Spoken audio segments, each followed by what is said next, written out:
Olá, começa a Dualidade, direto dos estúdios da TV Mundo Maior, Guarulhos, São Paulo, Brasil.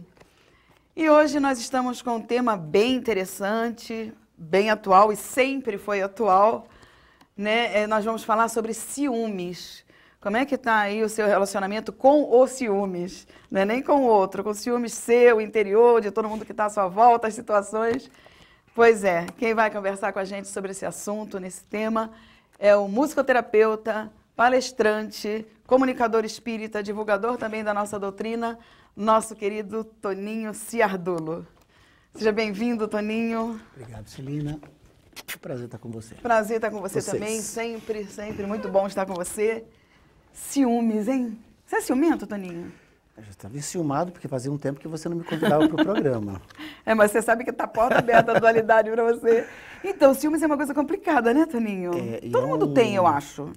O ciúmes é como se fosse um cupim, né? Vai corroendo. Vai corroendo por dentro e se você não percebe, ele toma conta e derruba as suas estruturas.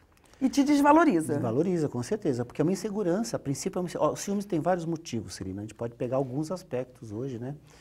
Mas eu percebo assim que a primeira coisa do ciúmes é uma grande insegurança que nós temos conosco mesmo. Falta de auto-amor, né? Eu percebo assim que a gente costuma dizer que são 4 As, né? Quando eu trabalho esses 4 As em mim, isso me fortalece e me dá uma estrutura melhor para enfrentar os relacionamentos que geram ciúme. Com a esposa, com o marido, com o filho, né? Ciúmes da sogra, tem gente que tem ciúmes da sogra, por incrível que pareça. Ciúmes dos amigos. Dos amigos, né? De situações, né? Você vê, os 4 As o que seriam? Assim, ó, o primeiro A é você se dar atenção.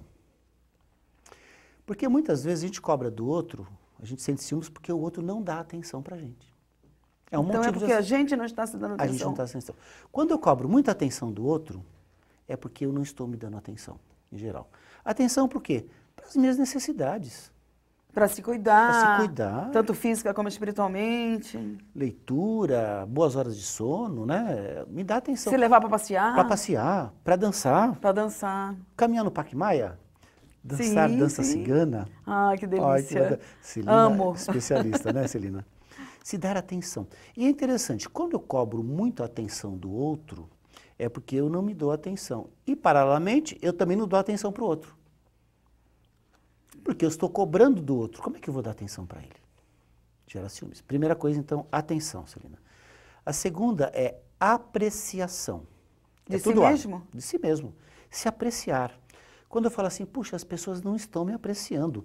Eu fiz uma coisa tão boa, bacana, e ninguém me elogiou. Falta do reconhecimento. A pessoa exige o reconhecimento. Isso. Mas por que isso acontece? Porque eu mesmo, muitas vezes, não estou me apreciando. E se apreciar é apreciar o que é bom e o que ainda não é tão bom também. Que é para poder mudar. Que é para mudar. Então, olha só. Então, a gente tem que se apreciar no sentido de se olhar melhor. Sim. Não achar que você é o centro do mundo, mas me apreciar é olhar. Apreciar. Quando você vou saborear uma comida nova, eu não vou apreciar. Vou falar assim, ó, isso é bom, isso não é bom. Apreciei aquilo. Entendi. Porque apreciar, dá a impressão que você aprecia só o que é bom. Não, vou apreciar essa comida. Aí ficou o sinônimo de, eu aprecio isso, eu gosto disso. Viu o sinônimo, né? Apreciar é ver, vou dar um preço para isso. Quanto vale isso? Apreciar, dar preço, né? Quanto vale isso? Isso é bom? É novo? É bom? Me emocionou? É bom. É amargo? Não gosto? É áspero, alguma coisa? Em mim, por exemplo. Tem coisas que são boas? Tem coisas que são boas. Vou me apreciar, vou potencializar essas coisas. Vou potencializar e olhar para as coisas boas. Agora, se eu estou esperando que o outro faça isso, é porque eu não estou me valorizando. E me apreciar também nas coisas que não são tão boas, para quê? Para eu melhorar, para me corrigir. Então, atenção, apreciação. Terceira que é bacana, aceitação. Aceitação é difícil, né? Me aceitar. Mais difícil. Me aceitar. Eu quero que as pessoas me aceitem como eu sou. E eu me aceito. E a gente aceita o outro. Então, é sempre vai e volta, né? É o vai e vem, ó. Eu espero que a outra pessoa me aceite, né? Por que eu estou esperando que o outro me aceite? Porque eu não me aceito. E ao mesmo tempo eu estou aceitando a pessoa não me aceitar? Pois é. É um trocadilho É isso aí, complicado, né? Complicado. Mas é uma verdade hoje em dia, principalmente, Verdade, né? é. Parece que está ficando mais claro isso. A gente está esperando o outro sempre, né? Ó, e se aceitar é olhar para o que é bom e para o que não é bom, me aceitando, sem acomodação. É uma aceitação proativa, uma aceitação construtiva. Eu me aceito com as minhas imperfeições. As minhas imperfeições, vamos supor, eu sou preguiçoso, eu aceito que sou preguiçoso, mas eu vou continuar sendo preguiçoso? Ah, chegou um problema, estou desempregado, aceito o meu desemprego. Vou ficar parado? Vou ficar Não, parado. o que eu vou fazer? Aceito, estou desempregado. Chegou uma doença, aceito que a doença chegou. A doença chegou, mas vou ficar assim, estou doente, tudo bem. Não, vou enfrentar a doença. É uma coisa proativa, construtiva, né? Aceitar as questões sem acomodação. Porque Jesus falou a cada um segundo suas obras, né, Celina? Então, olha, se aceitar, é uma aceitação construtiva, proativa. Então, primeira coisa, atenção, apreciação, aceitação. E com essa aceitação, eu me amo, que é o quarto A.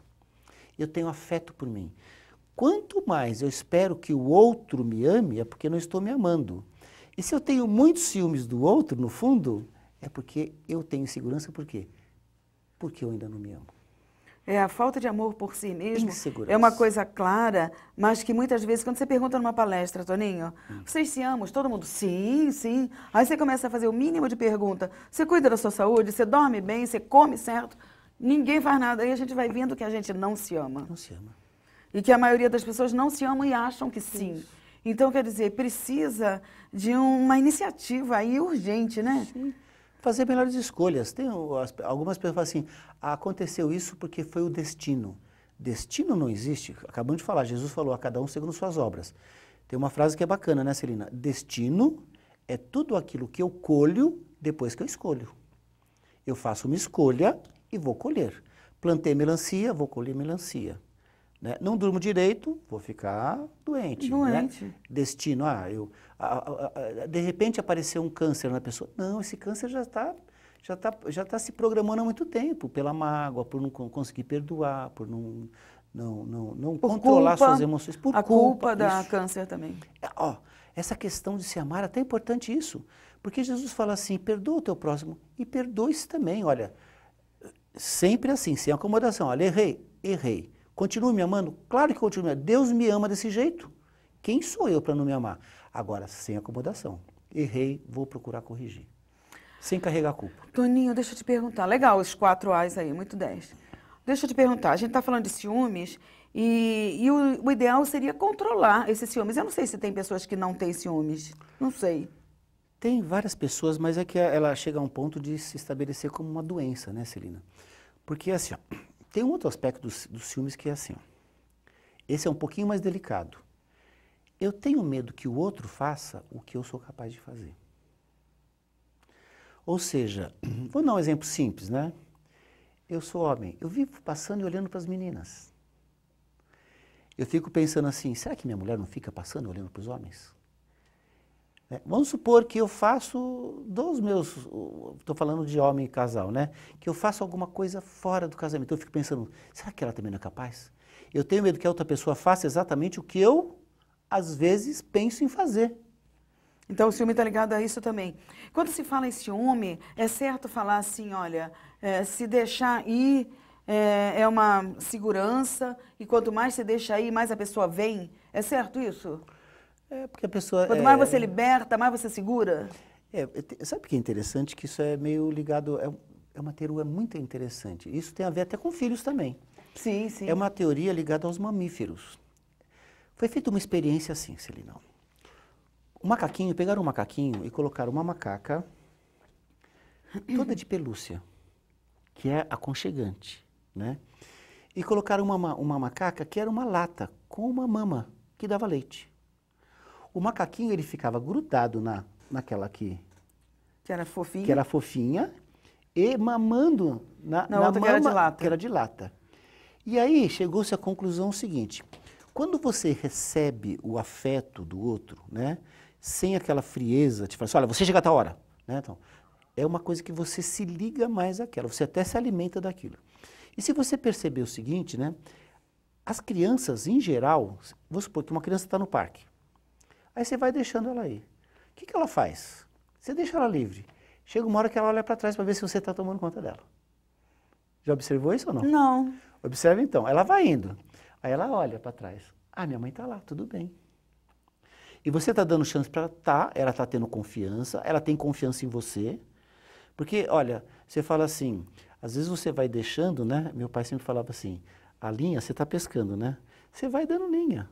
Mas você está com a linha de alguma maneira, você está observando o que está acontecendo. Mas se você puxa a linha, ela arrebenta às vezes. O peixe foge. Então tem que tomar cuidado com isso, né? E essa questão dos ciúmes, que eu falei doentio, inclusive, que muitas vezes nós temos, ele é um estado paranoico.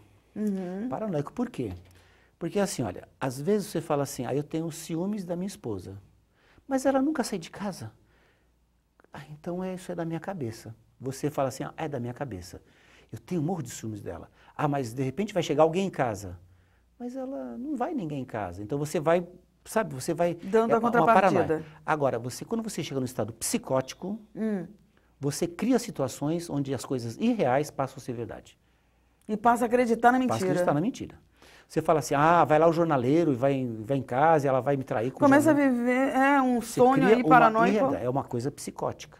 Gente. Né? A paranoia é quando você fala assim, eu tenho ciúme da pessoa, mas isso não é...